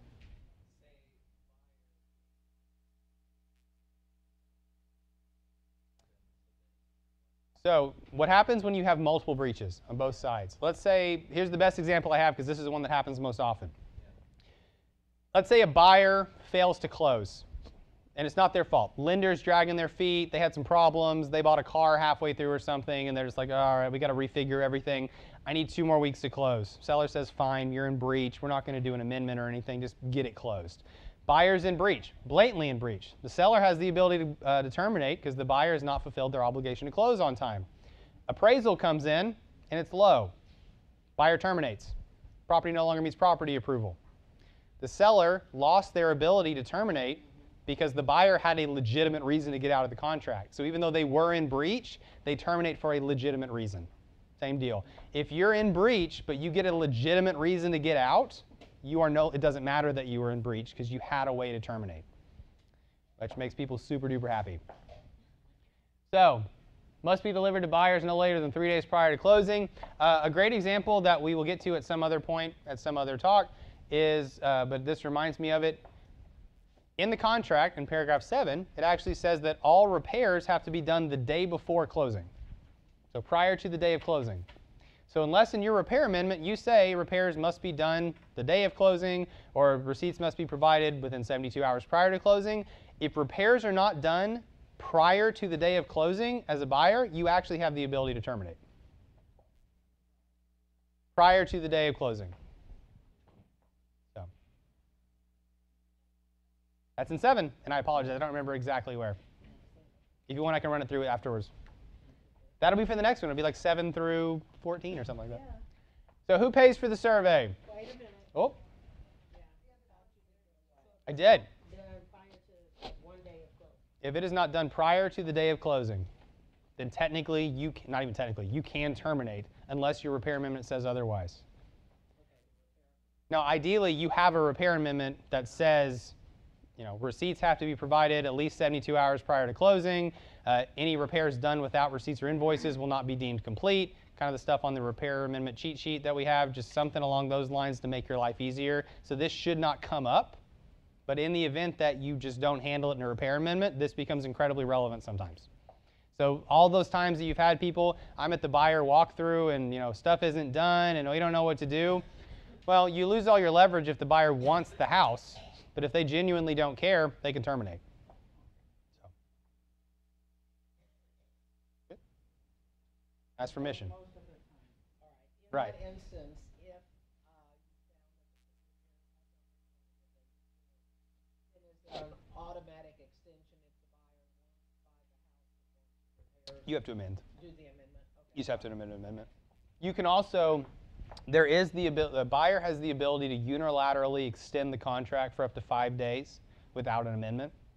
I recommend using an amendment, but under paragraph 7, you have the ability, if you get to closing, the seller hasn't repaired the things they're supposed to repair, the buyer can say, I am enforcing my ability to unilaterally extend the contract by 5 days to give you more time to make these repairs. They do have the ability to do that.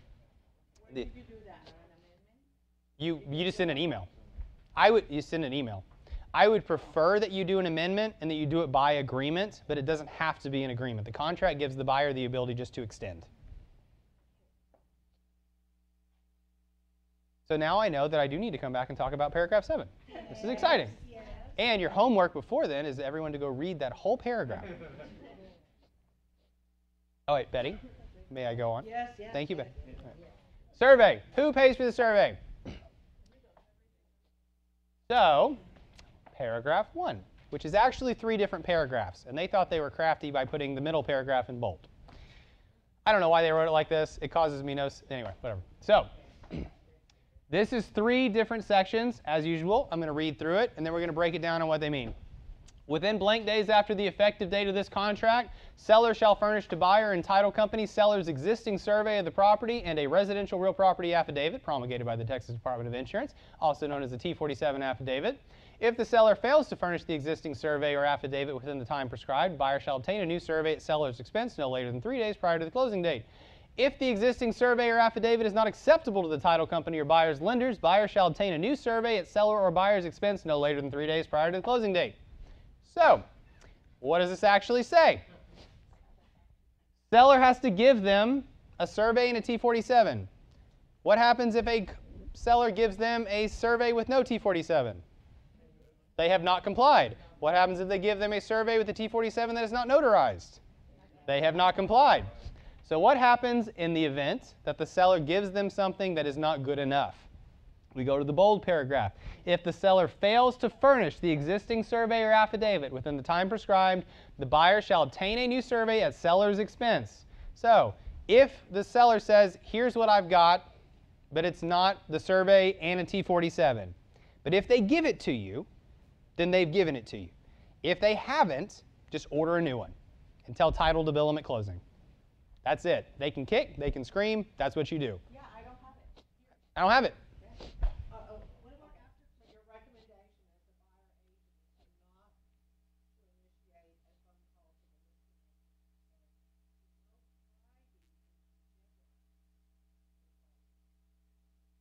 listing agent? Up to you. Should just be quiet.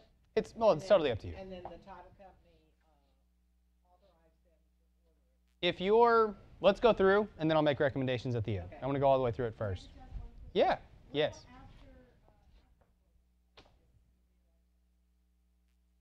We got different problems at that point.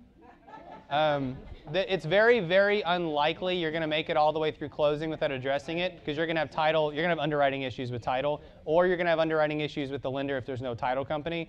Odds are you're going to have this conversation, and if you make it all the way through without it, you have no contractual protection at that point. Yeah. Yes. Okay, I'm the buyer agent. Mm-hmm. They did provide a survey. Okay. Okay, and title say they accepted, Mm-hmm. but they did not provide anything.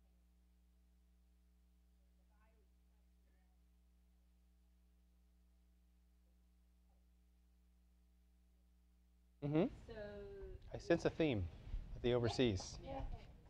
So the buyer just keep bugging me and say, hey, now we have to. All right. Seller agent say, I'm sorry, we don't.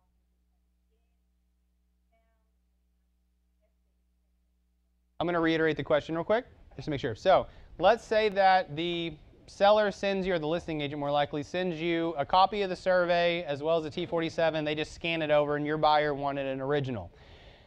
Unless your buyer actually asked in the contract for an original or for a physical copy, they are not entitled to that.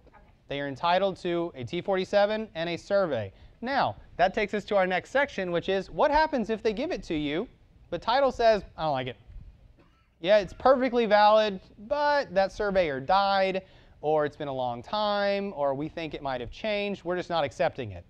It doesn't matter why they decline it. They literally can decline it for any reason, good or bad. If they do, you go to this last section, which is if the existing survey or affidavit is not acceptable to the title company or to the buyer's lender, buyer shall obtain a new survey at whose expense no later than 3 days prior to closing.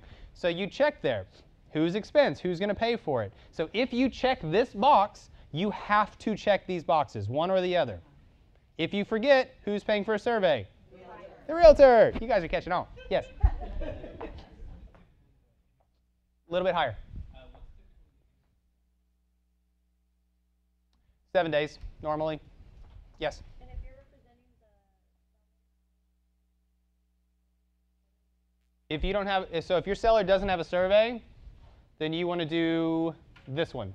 Within blank days after the effective date of this contract, the buyer shall obtain a new survey at buyer's expense. Buyer's just going to get a survey, or, whoops, within blank days after the effective date of this contract, seller at seller's expense shall furnish a new survey. If you know there's not a survey, then don't check box 1, because you know they're not going to give them one. Just jump over to who's going to pay for it. We know the buyer's going to get a new one, or the seller's going to get a new one. Who's going to pay for that? Yeah. Yes?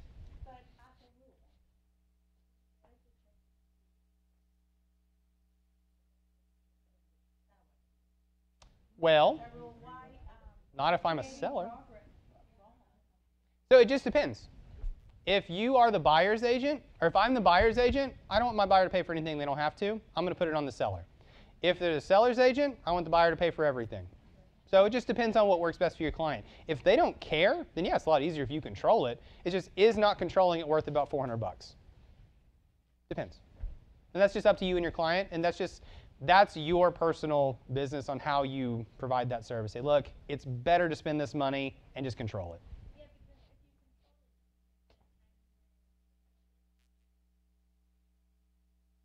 Yep.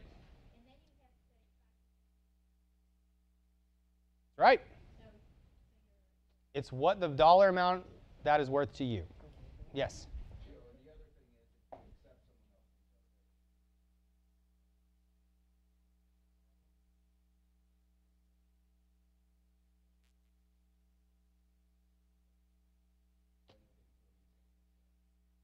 That's why you want to make sure you have it amended in 6A8 so that any shortages in area are covered, so that way you have a title insurance policy to cover it. Whereas if the survey's wrong and you didn't amend that, you're just kind of out of luck.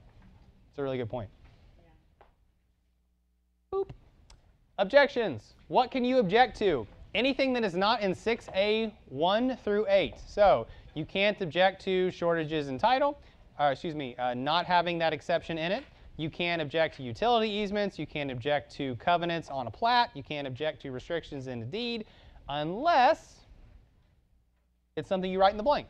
So everyone knows that there's a blank for objections, and it says, what do you want to put in there? Sometimes I see residential use, use of manufactured home, multifamily housing, whatever you decide to put in there, that is saying I will not buy this property if it says I can't do this with it. So that is your way to protect yourself. That's up. You have how many days in the contract you put in. Or swimming pool. Yeah, if you can't put in a swimming pool, I don't want the house. So you put that in there. This is where you can protect yourself. Sometimes this is a very lengthy list for people, and you can just say, see attachment A, and attach it to paragraph 22. Attachment A is all of the things I want to make sure I can do in this property, and if I can't do any of them, then I'm not buying it.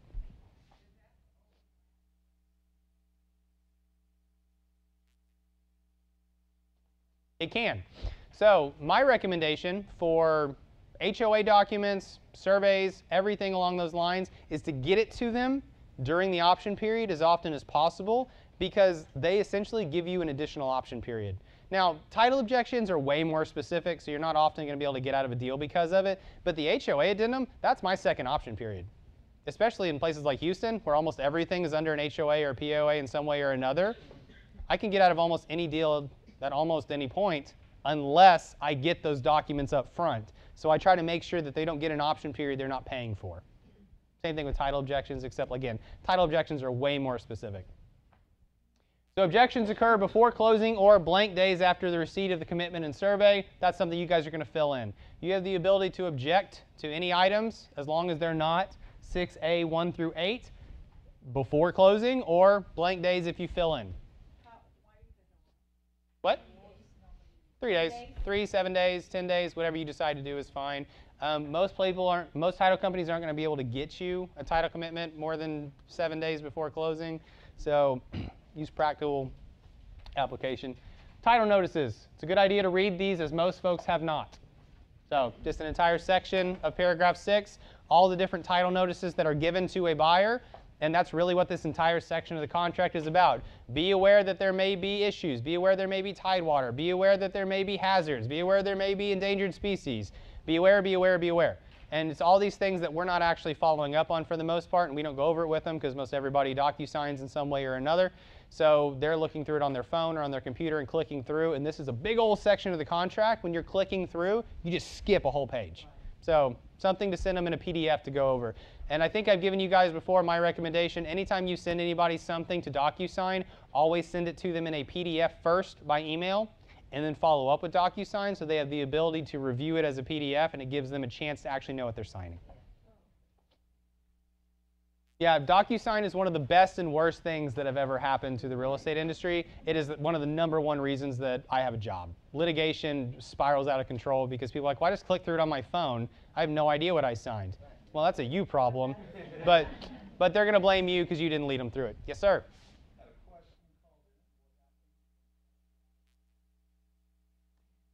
Hey, cool. We already, excellent. So what happens?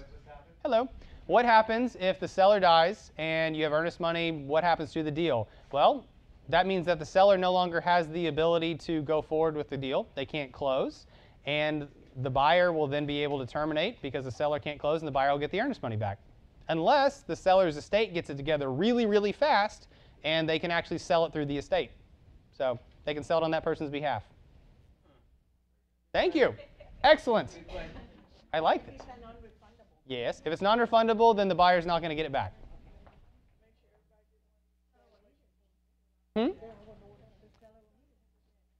That's true. Their family's going to want it back, but... All right, guys, so last thing, lots of notices to the buyer, and the only blank to fill in this section is whether or not it's in an HOA or a POA. So when I say it's going to skip over a big chunk of the contract, it's going to come to this spot where you have to disclose whether or not it's in a POA or an HOA. You want to make sure you mark that. Always fill it in one way or the other. I don't like blanks. They make me uncomfortable and itchy. So I'd like for you guys to always fill spots in. All right, so any questions? Thank you.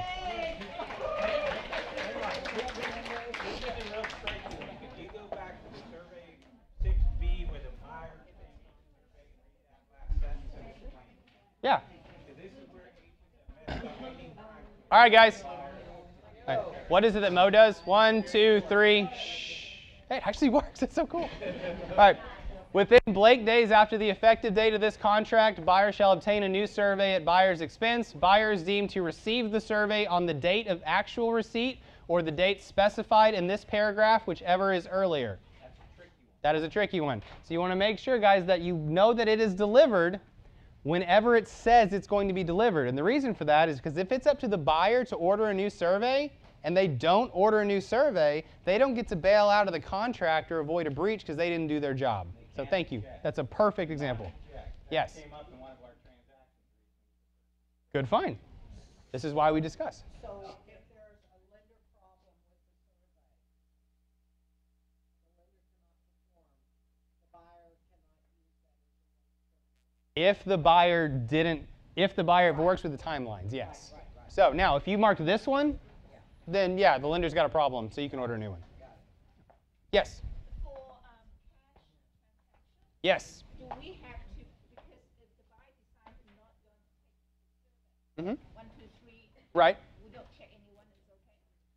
If you're not going to do a survey and there's not a title commitment on the deal, then what you're probably going to do is just mark NA in all the blanks and put NA through the buyer seller because you're not picking any of them. If you have a title commitment, you're going to still need a survey, even if it's a cash deal. The title company is not going to issue a title policy unless they have a T47 and an old survey or a new survey. If you got a title company that does it, that's awesome. That's definitely not industry standard. Is it right? Yeah. Okay, we don't. Okay. We close a lot So- of cash deals, no title company. Also, the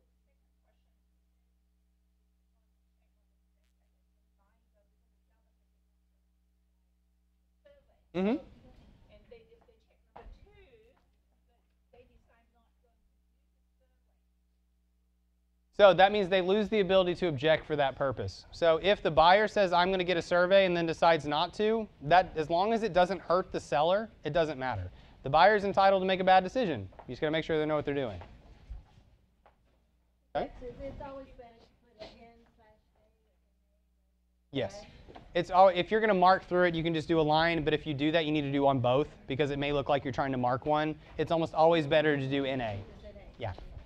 All right, guys, I'm going to hang out until y'all run out of questions, but thank you very much for coming. I appreciate it. Oh, I think, did you lose those? No. Okay, I'll get them in a minute. You're fine. Hi. How are you? I'm good. How are you doing? Thank you very much for the class. Well, thank you for Excellent. coming. You said about the trustee. Yes. That 5.4 million is tax-free, right? Yes. Now, you said in the state of Texas. Now, the property has to be here, or the No, they're- inheritance, who's that? So if someone, that's federal. If someone dies, and federally, anywhere in the United States, anywhere. if their inheritance is over 5.4, hey buddy, thank you very much. If their inheritance is over 5.4 million, it's going to start getting taxed at that point. It doesn't matter if they died in Washington with property here in What if they Montana. die outside U.S.? It depends on where they're a citizen, or where they probate. If they have property in the U.S., they're going to have to run it through U.S. probate. So let's say my inheritance comes from outside U.S. Right. And I'm citizen. Right? Is it tax-free for me as well? To get that? If it's over 5.4, probably it's not. It will be because it won't affect you. It's being taxed on the actual estate. So if you have an estate that's foreign, Say my mom passed away and I inherit, let's say, $2 million. Right. And I want to bring it in. right? Do I pay tax for that? They will probably make you pay some kind of tax on it depending on what you use it for, but it might be more of a capital gainsy issue. And if you're using out-of-country money to buy in-country assets, you're also going to get hit with a 15% out-of-state penalty because they're not going to do income on it. That's a conversation to have individually. Call me or email me. Let me hook you up with somebody that does that Yes, I do. because you'll get screwed on it if you don't. I get a lot of those clients Yeah. because most of my clients come from out. Yeah, and I have a bunch of people that I can send them to that can help them do that. But that's way above my pay grade. I'm going to email it to you. But Okay. So those people, they're going to need to make and trust. They more than likely need to use a SWIFT code to get the money in, let it sit for at least 90 days, and then they can use it. But it depends on how they want to let it sit based on why they're doing it, what they're doing with it. Okay? Yes. Thank you. Very much. I'll look I for really, it. really- Thank you. I'll talk to you Great soon. class. Of course. Hello. Since this house, we had a problem with a mirror. It was a Right. vacant house, and it was a mirror. My client had to pay for it. Now we're selling the house. Right. I'm listing the house, and she wants to include refrigerator, like over $10,000 of appliances, washer, dryer, Right. refrigerator, and wine refrigerator for a year and a half that she's been there. They want to leave it. Yeah, she says, let's leave it, but negotiate it. And I go, well, we cannot leave it and then negotiate it. Either we keep it out, Right. and then we negotiate it. So Right. what I did, because I just listed it, but I don't want to make the mistake that Right. the previous Right. agent did, okay? So I left them out, but on the agent remarks, I said, It's perfectly fine. it's negotiable. Do I have to do exclusion? Only for the things that would be taken normally. So if there are things that are exclusions that should leave, Okay. Then- refrigerator, washer, dryer, then you and want- wine refrigerator is not. no, all of those won't need to be exclusions. Okay, so I don't need to put them in. Just leave them on the remarks on the Perfect. MLS, Yep. right? Okay. You're good? Thank you. Thank you. On that same question, I thought you were saying earlier, well, go ahead. All right. Yeah, I always get confused about that too, so go ahead and ask. So they are exclusive. If they're attached, then they have to be listed as an exclusion. But if they're not attached, then they're not actually listed. The washer and Washer, dryer. dryer, and refrigerator. They're attached, they might be kind of, If all you have to do is unplug it and unscrew a water line, it's not attached. If it's attached, like physically, if you have to manipulate the home in some way to get it off, it needs to be listed. okay, so a if wine the person fridge, wants to too. negotiate those things, but they're not excluded, they're already included in the price of the house. If they're not listed as an exclusion, but they are an exclusion, so they're not something that would be left behind, Right. then they're not negotiated in the price. Oh, they're not in the No. Okay. Like if you don't say refrigerator conveys, Okay, so then refrigerator doesn't convey. okay, so yeah, so if they get the non-realty addendum and they decline to sign that. Right. Some of the, yeah, then They do it when they put an offer. So yeah, for instance, what happens a lot is someone will say on MLS, refrigerator conveys with the home, but then they won't do a non-realty item addendum, so they won't show that the refrigerator is coming with it. That means they don't legally have to leave it.